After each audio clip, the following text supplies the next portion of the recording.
এই ফরম্যাট দেখে আমরা কিন্তু করব। এখানে শুরুতে আমরা দেখতে পাচ্ছি এখানে আমাদের ফর্ম থাকবে, ফর্মে তোমাদের নিজেদের যে ইমেল অ্যাড্রেস সেই ইমেল অ্যাড্রেস দেবে। তারপরে টু থাকবে, টুতে তোমাদের তোমরা যার কাছে পাঠাতে চাও তার ইমেল অ্যাড্রেস দেবে। যদি মনে করো যে এই কার্বন কপিটা বা এই কপিটা তুমি আরও কাউকে পাঠাতে চাও, তাহলে সিসি লিখে তার ইমেল অ্যাড্রেস, অর্থাৎ এই যে ইমেলটা তুমি লিখছো অন্য কারো একসঙ্গে দুজনের কাছে পাঠাতে চাও, তাহলে একজনের নাম এখানে থাকছে, একজনের নাম তোমরা এখানে এক্সট্রা অ্যাড করতে পারো। অর্থাৎ যদি না অ্যাড করো তাহলে আমাদের এই অপশনটা দেওয়ার প্রয়োজন নেই, নর্মালি তোমাদের উচ্চ মাধ্যমিকে দেওয়ার প্রয়োজন নেই। তারপরে ব্লাইন্ড কার্বন কপি যেটা আছে, এখানে কি হয়, এটাও তোমাদের চাইলে দিতে পারো। এটা কি, এটা এমন কাউকে পাঠাবো কিন্তু তার নামটা এখানে আমি শো করতে চাই না, তাহলে ব্লাইন্ড থাকবে, তার নাম কিন্তু সেন্ড করার পর সেন্ডার অপশনে থাকবে না।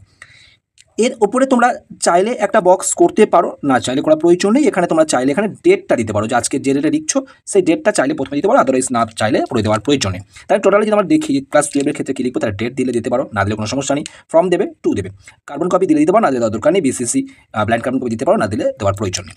তারপরে আমাদের যেটা মেন ভাইটাল যেটা থাকবে সেটা হচ্ছে তোমাদের, তাহলে মেন ভাইটাল কী থাকছে, তারপরে তোমাদের সাবজেক্ট যেখানে আছে সাবজেক্ট অবশ্যই লিখতে হবে।